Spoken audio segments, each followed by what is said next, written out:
오늘 말씀의 제목은 하나님의 지지를 받은 야곱의 길입니다. 야곱의 길. 우리가 길을 가지 않습니까? 인생길을 가는데 야곱은 하나님의 지지를 받아서 그 길을 갔다는 것입니다. 오늘 말씀은 야곱이 하란으로 가는 중 베델에서 하나님을 만나 축복과 동행과 보호의 약속을 받은 후에 나오는 이야기입니다. 이 베델에서의 하나님과의 만남으로 야곱은 큰 용기와 희망을 갖게 되었습니다. 자기 조부모 또 부모를 도우셨던, 말로만 들었던 그 영광의 하나님, 그러겠죠. 이 창세기 28장에서 그 야곱이 그 베델에서 하나님을 만나는 사건이 나오는데 이때까지는 그가 직접적으로 하나님을 만나지는 않았던 것 같아요. 보니까. 그러니까 그 할아버지로부터 또 아버지로부터 하나님에 대한 설명들은 늘 들었겠죠. 그렇지 않습니까? 우리 부모가 가르쳐주지 않습니까? 내가 갈대아 우리에 있을 때 영광의 하나님이 내게 나타나셔서 너의 본토 친척 아비 집을 떠나 내가 너에게 지시할 땅으로 가자. 그래서 내가 그 땅에서 이곳에 왔구나. 하나님이 우리와 함께 하시고 우리 가문을 아마 축복해 주실 거야. 할아버지한테 들었고 또 그 아버지 이삭으로부터는 그 모리아산에서 그 자기가 제물로 바쳐지려고 하는 그 순간에 여호와 이레 하나님이 짠 나타난 그런 상황 속에서 우리에게 은혜를 베푸시고 아버지는 살게 됐단다. 뭐 이런 이야기를 했지 않겠습니까? 그러면 하나님은 어떤 분이실까? 이런 늘 생각하고 있었는데 그 말로만 듣던 그 영광의 하나님이 빈들에서 잠을 자고 있었던 야곱에게 나타난 것입니다. 직접 나타나서 그 꿈속에 내가 너와 함께 있어 너가 어디로 가든지 너를 지킬 것이다. 내가 허락한 것을 다 이루기까지 떠나지 않을 것이다. 약속해 주었으니 얼마나 든든하겠습니까? 여러분요, 우리도 인생길을 갈 때 이 하나님을 이렇게 믿지만 항상 이렇게 하나님 우리 삶에 이렇게 그 자신의 존재를 막 이렇게 나타나시고 우리를 이렇게 오시지는 않죠. 보통 항상 은밀히 우리 삶에 함께 하시는 하나님이신데요. 근데 야곱처럼 정말 죽을 것 같고 그렇지 않습니까? 그 고향집에 쫓겨가잖아요. 그 형한테 잘못하면 맞아 죽을 수 있는 상황이고 그러지 않아요? 또 미래 그 봤던 나라 하란에 갔을 때 거기는 한 번도 가본 적이 없는데 그 이방 땅에서 자기가 잘 할 수 있을까? 이 모든 것이 이게 염려, 불안 또 이런 상황이 수습이 안 돼서 너무 힘든 상황이잖아요. 처벅처벅 가고 있는데 그 빈들에서 돌베개를 베고 자는 것. 여러분 젊은 날 인생을 살아와서 다 알겠지만 정말 고단한 잠을 잘 때가 있잖아요. 마음이 편치 못하기 때문에 발을 뻗고 자지도 못하고 정말 쪽방에서 돌베개를 자고 눈물을 이렇게 후줄거리면서 자는 때 있지 않습니까? 이러면 내 인생이 어떻게 살 수 있을까? 앞길은 암담하고 보이지 않고 또 지난 과거를 생각하면 쓰라린 아픔만 남고 이렇게 해서 내 인생이 실패자가 되는가? 그럴 때 빈들에서 아무도 없는 곳에서 울면서 이렇게 자고 있는데 하나님 우리 인생에 나타나시지 않습니까? 그것이 기독교입니다. 다 잘되고 형통하고 막 그럴 때는 하나님 우리 안 나타납니다. 나타나도 우리가 모릅니다. 꼭 그럴 때 빈들에서 야곱처럼 이렇게 돌베개를 베고 자고 혼자 외롭게 내 앞으로 앞날은 어떻게 될까? 내 인생길에 소망은 있다는 말인가? 이런 생각할 때 하나님이 나타나신 것입니다. 놀라운 말씀을 하시는 거예요. 나는 내 조부의 하나님이고 내 아버지 하나님이다. 그리고 내가 어디로 가든지 너와 함께 할 것이다. 이렇게 말씀해 주었으니 야곱이 얼마나 든든하고 힘이 되었겠습니까? 베델에서 야곱이 꿈속에서 하나님 만난 사건을 독일의 신학자 루돌프 오토는 이런 말을 했어요. 그런 경험을 루미노제라는 것입니다. 루미노제. 굉장히 중요한 종교학의 언어인데요. 루미노제와 같은 사건이라는 것입니다. 이 루미노제는 피조물인 인간이 절대적 하나님을 만남으로 느끼는 압도적인 두려움, 신비로움, 피조물됨을 의식하는 것을 말합니다. 예를 들어서 출애굽기에 보면 그 불타는 떨기나무 아래에서 모세가 거기서 하나님을 체험하는 사건이 나오죠. 또 우시아 왕 때에 이사야 선지자가 성전에 거룩한 하나님의 그 임재가 임하는 것을 발견하는 것이 나오죠. 또 누가복음 5장에서 인간 베드로가 하나님의 아들 예수님의 말씀에 순종하여 그물에 찢어질 만큼 많은 고기를 잡은 사건이 나오죠. 요한계시록 1장에서 주일 아침에 사도 요한이 이전에 한번 죽으셨지만 살아계시는 예수 그리스도, 영광을 입으신 예수 그리스도를 만난 사건이 나오지 않습니까? 그와 같은 사건을 독일의 신학자 루돌프 오토는 누미노제라 하는 그런 사건이라고 불렀어요. 피조물인 인간이 절대적 하나님 앞에 그 임재 앞에 휩싸여 있는 순간 그 놀라운 두려움과 또 신비로움과 또 내가 그분 앞에 한갓 피조물됨을 알게 되는 사건이에요. 압도하는 그런 경외감을 느끼는 상황이죠. 야곱도 그랬다는 거예요. 와, 깨어나고 보고 와, 여기 하나님이 계셨는데 내가 몰랐구나. 이건 하늘로 들어가는 문이다. 집이 여기다. 하나님 집이다. 거기다 나중에 거기다 그 제단을 넣고 가지 않습니까? 이 정도의 압도적인 사건들은 아닐지라도 예수를 믿는 성도들은 자신의 삶 속에서 만난 하나님의 체험이 있을 때 흔들리지 않는 믿음과 확신을 갖게 되는 것입니다. 이런 자신의 삶 속에서 하나님 만난 이 체험, 이것은 우리가 구원을 받는데 아주 필수적이라는 것, 이것만 있어야 된다 이렇게 말할 수는 없어요. 하지만 구원의 과정에서 굉장히 중요한 체험입니다. 우리가 복음의 말씀을 믿지만 또한 구원의 과정 속에서 이 체험을 받은 사람과 받지 않는 사람은 또 달라요.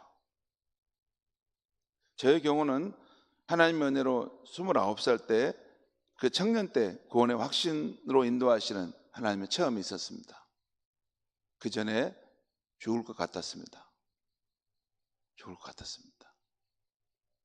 그 체험이 있어서 제가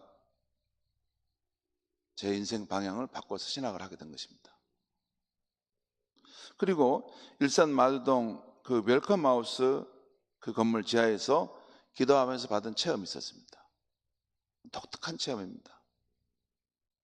그런 체험은 우리 인생의 방향을 바꿔놓는 것입니다. 이전까지의 그 낮은 차원이 아니라 더 깊은 차원으로 하나님을 알고 섬기는 그 세계로 들어가는 것입니다. 그러니까 예수를 믿어도 다 똑같은 것이다? 아닙니다. 다릅니다. 예수를 믿는 그것은 같지만 그 깊이와 그 넓이와 그것은 다 다릅니다. 그러니까 그 행동을 보면 압니다.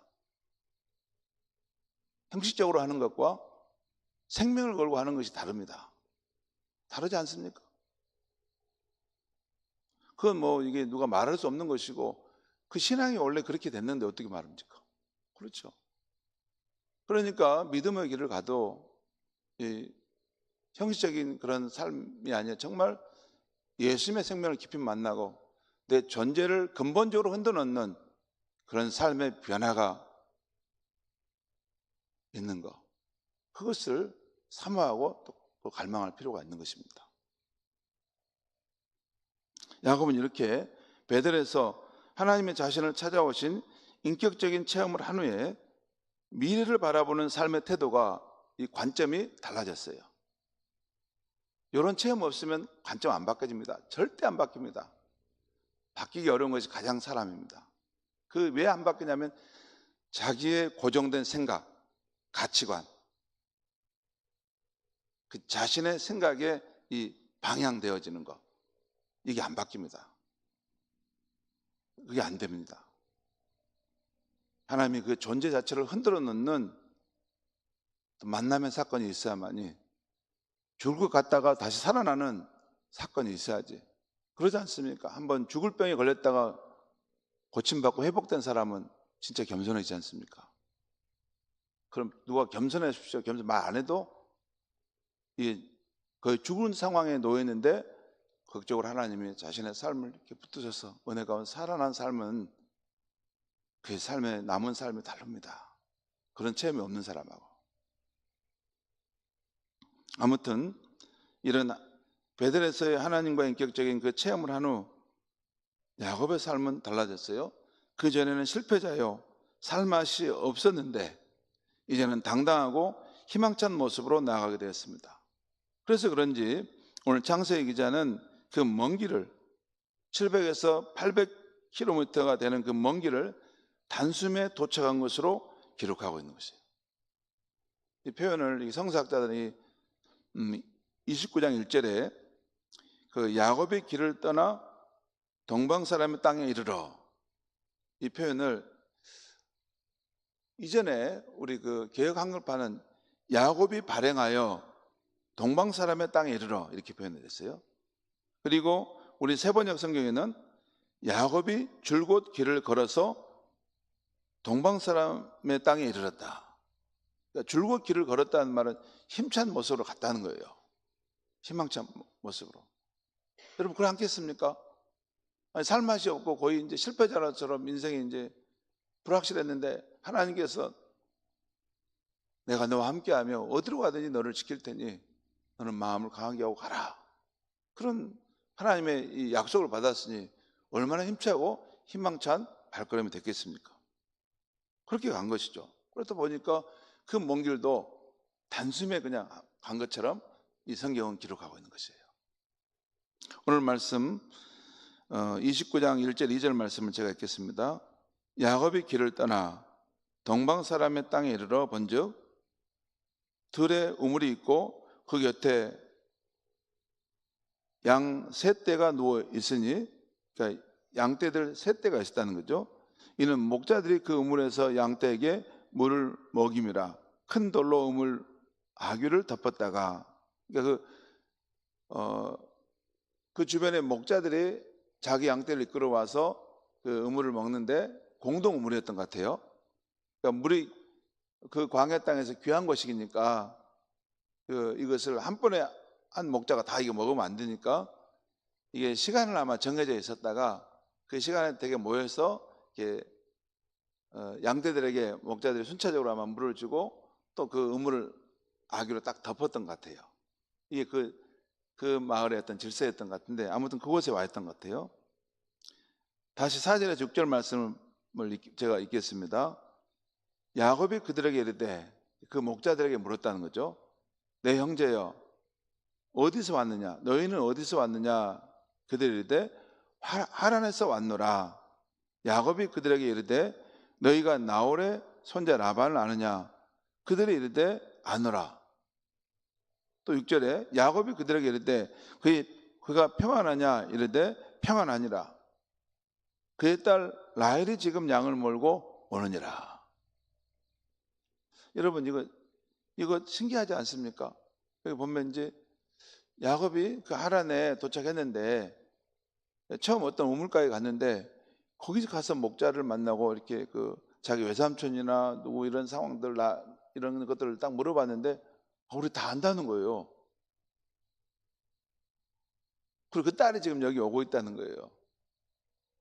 여러분, 마치 이게 모래밭에서 바늘 찾는 것 같은 그런 상황인데 그 광활한 바단 아람을 지도로 보면요 아마 우리 전라남도보다 더 큰 것 같던데요 보니까. 큰 지경이에요. 근데 거기 어느 도착했는데 우물가에서 물어봤는데 그 사람이 자기 외삼촌 나반도 알고 또 그 딸이 여기 오고 있다는 것을 말한다는 거예요. 저는 신비하지 않습니까? 마치 그 아브라함 종 엘리에셀이 리브가를 찾으러 갈 때 기도하고 가지 않습니까? 하나님, 내 주인 이삭의 배필을 만나는데 하나님 도와주세요 하고 기도하고 가는데 그 갈 때 순적하게 하나님 그 길들이 인도하신다는 걸 보지 않습니까? 지금 이 야곱의 길도 지금 순적하게 그 길을 인도해 가신다는 것을 볼 수 있습니다. 자, 그 이후에 지금 이 본문의 과정은 먼 길을 찾아왔던 야곱이 라헬을 기쁨으로 만납니다. 또 그의 인도를 받아 외삼촌 나반을 만나는 기쁨을 맛봅니다. 그리고 외삼촌을 만난 후에 야곱은 자기가 겪은 모든 일을 말했는데 이로 인해서 외삼촌은 정말 내가 내 혈육이 맞구나 하고 고백하고 있어요. 그렇게 한 달을 야곱이 외삼촌 집에서 좀 일을 거들면서 머물렀던 것 같습니다. 그래서 한 달쯤 지났을 때 외삼촌 라반이 너가 내 생질이지만 무료로 일할 수 있겠냐? 내가 값을 쳐줘야 될 것 같다. 그런데 그렇게 계약을 맺었는데 7년 동안 그 집에서 일해주기로 하고 그 품삯으로 라헬을 얻기로 한 것입니다. 그리고 그 라헬을 야곱의 사랑함으로 7년을 며칠 정도밖에 여기지 않았다 하는 것이 오늘 말씀이에요. 이전 번역은 7년을 수일로 여겼다 그런 표현이 나와요. 성도 여러분, 오늘 말씀을 묵상할 때 우리가 얻은 영적 교훈은 무엇입니까? 한 두 가지만 보면, 첫째는 우리 인생이 하나님과 영적인 관계를 맺고 지지와 은혜 속에 살면 모든 일이 순조롭게 진행된다는 것입니다.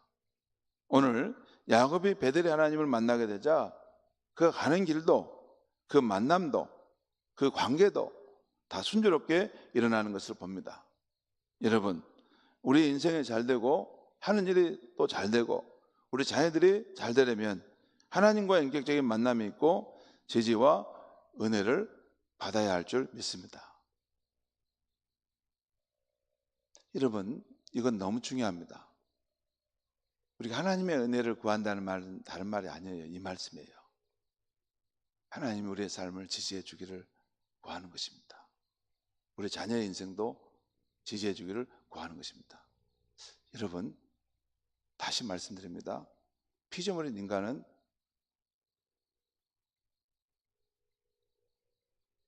은혜와 복을 생산할 수 없습니다. 그것이 안 돼요. 그것이 안 됩니다.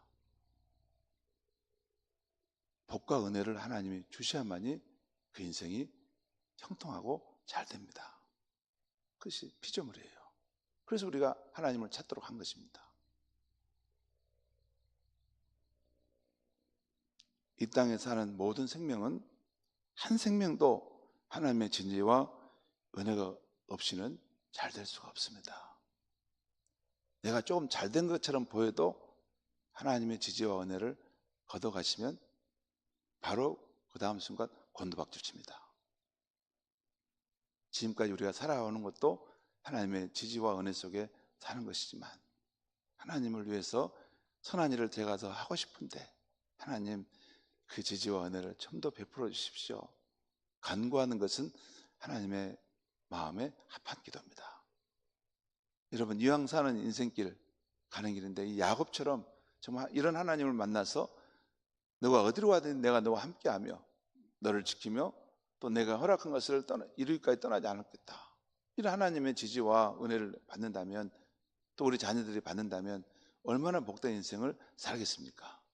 꼭 그런 기도를 많이 하시기를 바랍니다. 두 번째 오늘 말씀의 의미는 야곱이 라헬을 사랑함으로 7년의 수고를 수일같이 여겼다는 말씀입니다. 우리가 날 구원해 주신 예수를 사랑함으로 우리 주님을 위한 고된 일이나 여러 수고들이 수일 동안 그냥 일하는 정도밖에 안 되는, 그처럼 그런 일에 대해서 가볍고, 주님을 위한 일이 가볍고 기쁘고 감사한 일이